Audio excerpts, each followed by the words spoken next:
aqui da palavra. Só para os irmãos me conhecerem, eu sou nascido na igreja. Se tivesse um centro cirúrgico na igreja, eu teria nascido na igreja. Nasci no domingo de manhã. Oh, que beleza. E desde então, venho conhecendo a palavra de Deus, conhecendo que Deus é bom, Deus é maravilhoso. E hoje eu não vou falar do meu testemunho, mas com 8 para 9 anos eu sofri um abuso e isso acarretou várias coisas na minha vida. E a sexualidade aflorou muito rápido, e aí veio uma crise na minha cabeça: será que eu sou homem, será que eu não sou? E isso foi se estendendo até as coisas piorarem, e eu estava dentro da igreja. Como que eu posso dentro da igreja fazer essas coisas? E aí foi quando eu fiquei viciado em pornografia, e aí por causa da pornografia também eu acabei conhecendo a questão da prostituição, e aí fiquei viciado 6 anos nisso. E Deus foi misericordioso comigo. Foi onde eu conheci o pastor Júnior, mudei para São Paulo, e eu cheguei a morar sozinho, e foi uma fase muito difícil, crise com a igreja, revoltado com a igreja, revoltado com as coisas que estavam acontecendo, mas também não sabendo o que estava acontecendo comigo. Será que eu sou de Deus? Não sou? E foi onde eu conheci a graça do Senhor Jesus Cristo. E eu pude perceber o amor dele, o olhar dele para mim. Isso fez toda a diferença. Para resumir, foi então que eu conheci o Expresso Ação e me tornei missionário do Expresso Ação. Deus me resgatou e trabalhou cura, libertação em relação a tudo isso. E eu comecei, resumindo também, que o tempo é curto, mas comecei um trabalho onde eu, tá ali o Expresso Sorriso, é onde eu iniciei o trabalho de palhaço. Sempre tem um início, né, irmão? Olha que coisa estranha, né? Sou eu. O menor sou eu. É bola de Natal, é pasta de dente. Depois ficou todo queimado. Nossa, gente, foi muito difícil esse dia. Mas a gente resolveu fazer palhaço numa festa onde a gente estava, que era um noivado. E o rapaz que estava comigo, que era o terceiro, nós fomos em 13, era o noivo que ia iniciar o noivado. Ele terminou com a menina no dia do noivado. E aí a gente estava lá, ele subiu da festa, da cidade, era em Uberlândia. Aí ficou eu e o Elton lá. Alguns conheceram o Elton aqui, né? Aí, Elton, o que a gente faz? Vamos tentar melhorar essa festa aqui. E fizemos palhaço. Irmãos, nunca imaginei que um dia eu ia trabalhar com palhaço. Que eu ia trabalhar com humor, né? Eu era convidado antigamente para ir nos acampamentos, e o pessoal deixava 1 hora, assim, num dia lá do acampamento, para eu fazer o povo rir. E aí eu pegava, imitava personagem, interpretava piada, essas coisas, né? Mas nunca imaginei que eu ia trabalhar com palhaço, né? E aí, isso está relacionado com vocação e chamado. Eu, com os 18, 19 anos, eu entrei numa crise existencial. 20 e poucos. Falei: Senhor, não é possível, o que eu vim fazer nessa terra? Para que eu estou aqui?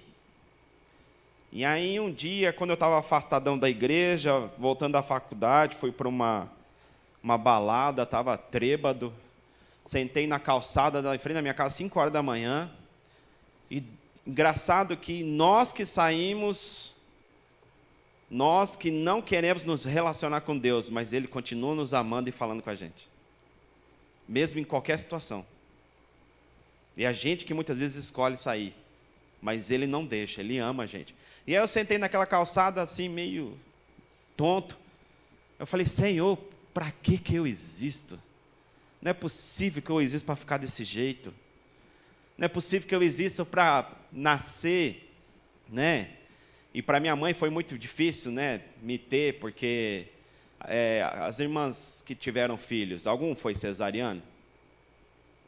Tem que fazer um corte, né? Na minha mãe teve que fazer um X, assim, ó, porque a cabeça era muito grande. Aí abre aqui, abre aqui, abre aqui, abre aqui, aí... Minha mãe sofreu, coitada. Aí quando o médico olha, fala, nossa, que coisa estranha. Que é isso aí? Né? Ai, ninguém queria pegar no colo, eu. Eu comecei a andar rápido, meses, que ninguém queria pegar no colo, tão feio que eu era. A Marta balançando a cabeça, nossa, né? Dificuldade, né? Mas eu falei, Senhor, para que eu existo? Não é possível que eu nasci para nascer, ter uma família, ter filhos, ficar vozinho, chamar todo mundo para vir almoçar no dia lá e morrer. Falei, não, o Senhor tem algum propósito, não é possível. E estava relacionado com vocação e chamado. Aí eu queria ir para o Peniel, trabalhar com índios, Deus não deixou. Eu queria ir para o Nordeste, trabalhar lá no Nordeste, Deus também não deixou. Aí eu falei, não dá para entender o Senhor, não. O Senhor fala que está faltando trabalhadores, eu quero e o Senhor não está agindo. Falei, Deus, também não entendo. Como é que faz? Aí foi onde que eu fui para São Paulo, conheci essa missão e começou uma nova história. E aí eu comecei o trabalho com palhaço, né? E aí eu conheci minha esposa, Cristiane. Deus foi bom comigo, né, gente? O pessoal fala assim, nossa, ela orou pouco e você orou bastante. Não sei porquê, mas tudo, né? E aí hoje minha família está envolvida, né, no trabalho com palhaço, tem a Rafaela também. Engraçado que a Rafaela tem medo de palhaço, gente. Olha que coisa, né, a Rafaelinha. Mas aí veio a construção de todo um trabalho, um início, onde Deus foi trabalhando, né, ali mostrando os caminhos. E o Expresso Riso hoje, para os irmãos que não conhecem, tem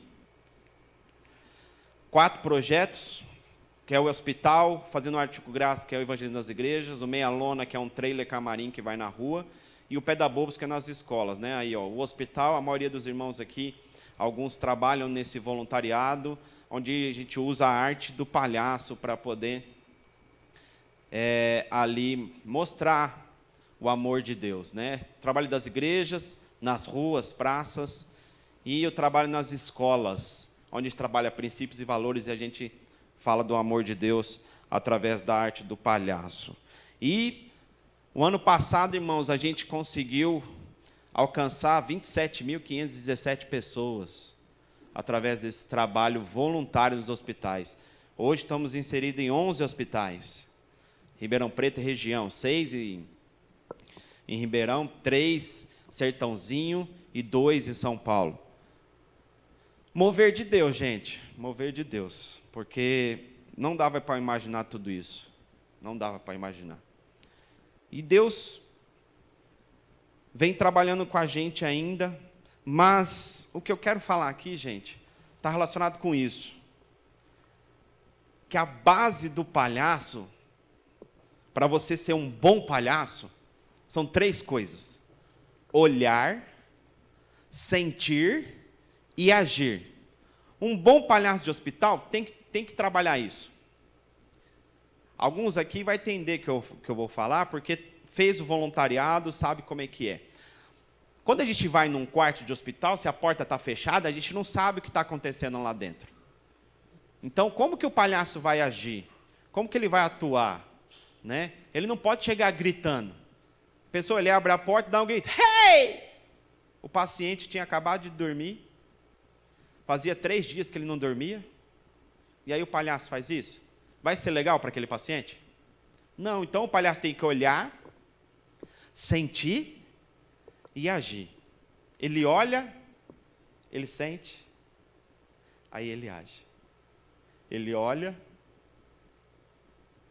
ele sente, aí ele age.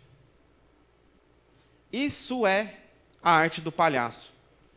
E, irmãos, no decorrer do tempo, do trabalho, a gente foi entendendo mais essa técnica, desenvolvendo melhor isso, como que poderia desenvolver.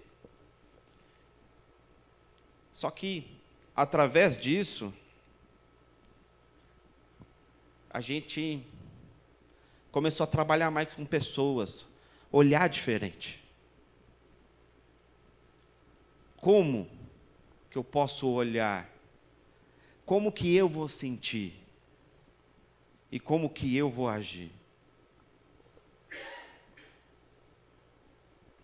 E aí eu pergunto para vocês, quem fazia essas 3 coisas com perfeição? Quem? Jesus. Então essa arte do palhaço é incrível, porque tem tudo a ver com o Evangelho. Tudo a ver com o Evangelho, irmãos. E é isso que eu quero trabalhar com vocês aqui hoje. Foi isso que eu comecei a trabalhar no Expresso. Porque há um ano e meio atrás, a gente entrou numa crise. Fala, Senhor, a gente está fazendo os cursos, mas está indo poucos cristãos. Tinha 30 pessoas, 5 eram cristãos, o resto era outras religiões. Tinha gente que não tinha nem religião. Falei, gente, como que a gente vai agir lá no hospital se...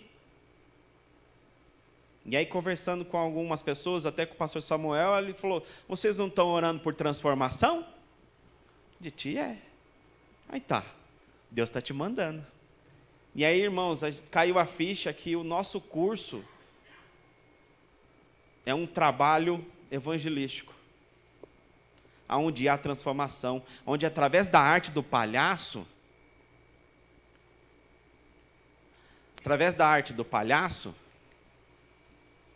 eu consigo trabalhar o Evangelho.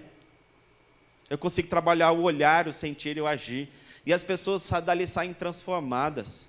Tem pessoas que, nós temos testemunho de pessoas que falaram assim, queremos agradecer este curso, porque esse curso fez eu enxergar minha filha de uma forma diferente. Fez eu enxergar os amigos. Temos vários testemunhos. O penúltimo curso teve um rapaz que deu testemunho, quero agradecer esse curso porque ele fez eu enxergar a vida. Faz 2 semanas atrás que eu tentei me matar. Eu tentei suicídio. E hoje eu sei o que é o valor da vida através de vocês. Puxa, que legal, né? E a gente tem lá, hoje, bastante gente trabalhando no voluntariado. Deus honrando, né? Mas, a pergunta que eu fiz aqui, quem fazia essas 3 coisas com perfeição? Vocês falaram, Jesus. E é Ele mesmo. Eu queria ler com os irmãos, a palavra de Deus. Lucas 10, de 25 a 37. Queria compartilhar com os irmãos. Lucas 10, de 25 a 37.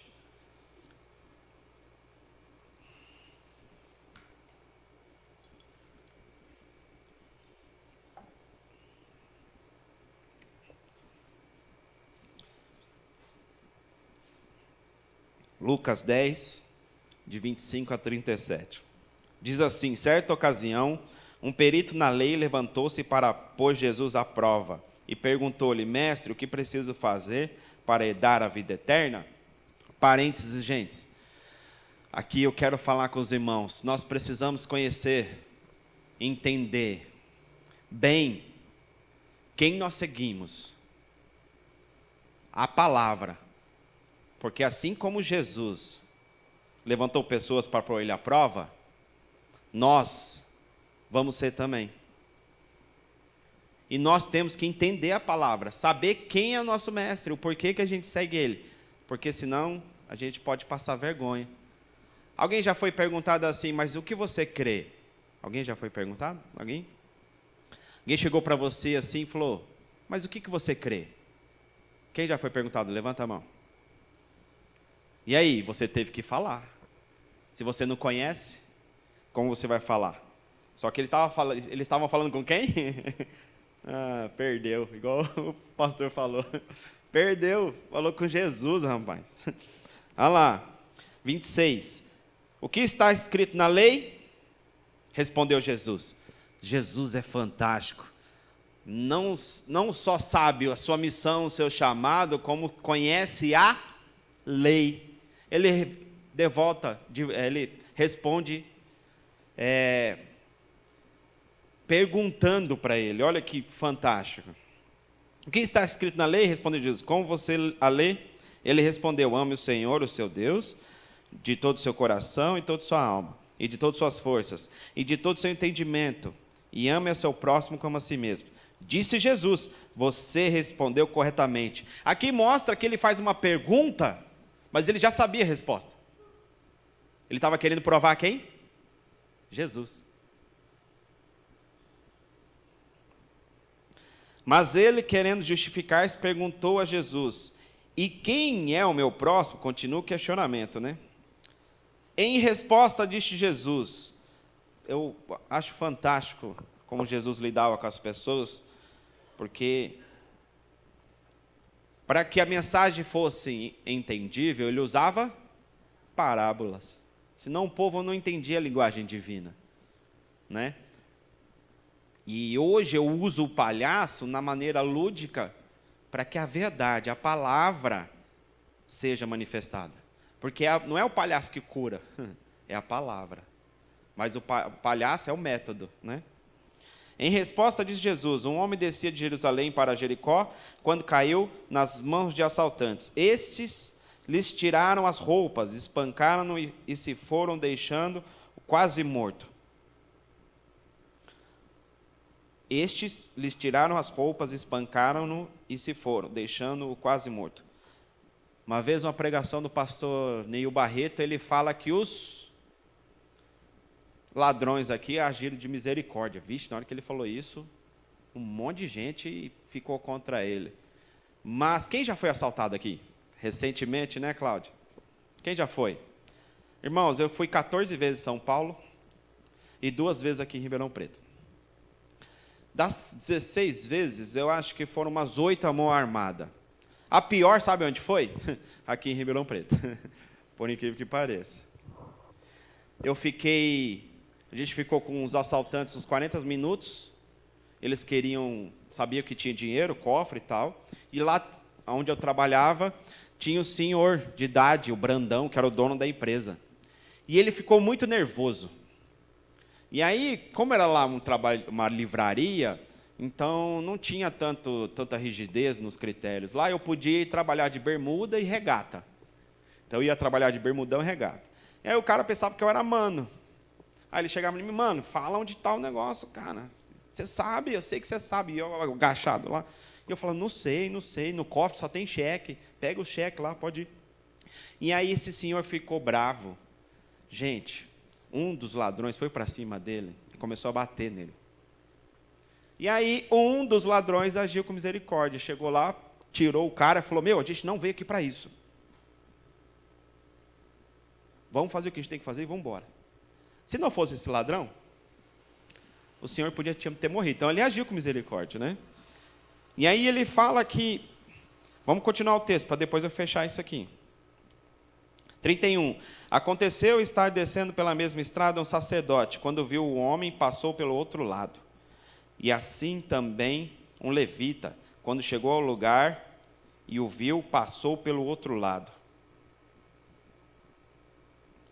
Mas um samaritano, estando de viagem, chegou onde se encontrava o homem, e quando o viu, teve piedade dele, aproximou-se, enfaixou-se-lhe as feridas, derramando nelas vinho e óleo. Depois colocou sobre o seu próprio animal, levou-o para uma hospedaria e cuidou dele. No dia seguinte, deu 2 denários ao hospedeiro e lhe disse, cuide dele. Quando eu voltar, pagarei todas as despesas que você tiver. Qual destes 3 você acha que foi o próximo do homem que caiu nas mãos dos assaltantes? Aquele que teve misericórdia dele, respondeu o perito na lei. Jesus lhe disse, vá e faça o mesmo. O levita e o sacerdote, o que fizeram, gente? Agiram com misericórdia? Então, os ladrões agiram mais com misericórdia com o cara do que os levitas e o sacerdote. Porque os ladrões estavam espancando E numa gota de misericórdia, falou, não vamos matar. Deixa ele aí. Só que aí passa o levita, passa o sacerdote, olha e não faz nada. Só que eles olharam.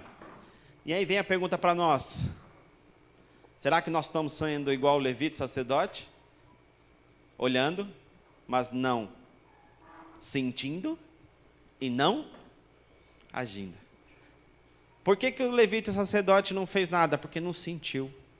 Ele olhou e... Agora o samaritano fez toda a diferença, né, irmãos?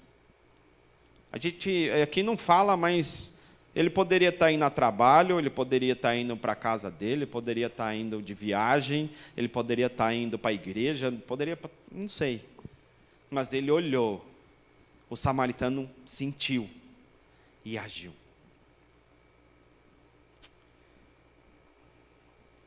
Interessante que no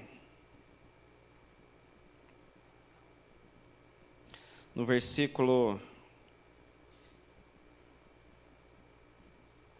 Deixa eu achar aqui.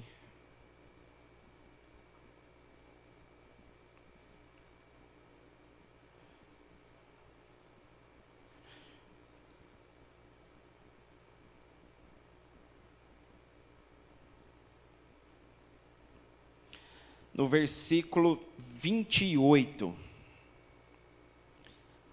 quando o perito na lei responde ao Senhor, que ele pergunta o que deve fazer, vamos ler o 27. Ele respondeu, ame o Senhor, o seu Deus, de todo o teu coração e de toda a tua alma, de todas as suas forças, de todo o seu entendimento.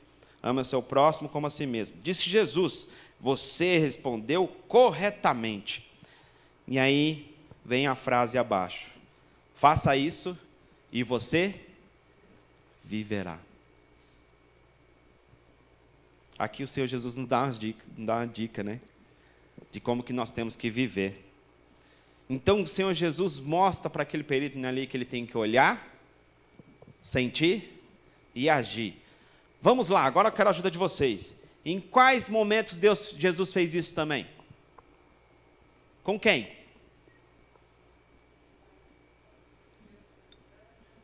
Com quem? Ele olhou, sentiu e agiu com a mulher samaritana. Com quem mais? Os leprosos. Hã? Lázaro. O jovem rico. E no texto do jovem rico está escrito assim, Jesus olhou para ele e o amou. Porque ele estava num questionamento também. O jovem rico chegou lá, e aí? Já faço tudo, o que mais que eu preciso aí? Para ganhar a vida eterna. Jesus olha para ele e ama. Se fosse eu já dava um adugue nele e falava, rapaz, que orgulhoso que você é. Mas o Senhor Jesus olhou e o amou. Então, vocês falaram alguns aí, ó. Eu separei os 10 leprosos, mulher com hemorragia, o cego quando foi lavar os olhos, o paralítico e os 4 amigos. E tem vários outros. Então, a minha pergunta para nós aqui hoje, igreja, é: como está o nosso olhar? Como está o nosso olhar? E aí eu quero fazer uma dinâmica diferente aí de como funciona. Eu vou fazer o seguinte, eu vou separar aqui o grupo 1, grupo 2, grupo 3, grupo 4, ok? Então eu vou separar vocês aí, só um minutinho. 1, 2, 3, 4. Então você é 1, você é 2, pode ir para lá. Você é 3, pode ir para lá. Você é 4, pode ir para lá. Pode sentar nas cadeiras, tá? Não tem problema não, vocês vão ter que discutir. Tá bom? Pode ficar aqui sentadinho aqui. 1, 2, 3, tudo com a irmã. Quarta, a senhora lá, junto com a Zé. 1,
Então vai, ó. Vai no 2 ali, que eu acho que tem menos. Carlinhos 2, Léo 3. E o Thiago aqui, ó, no 4.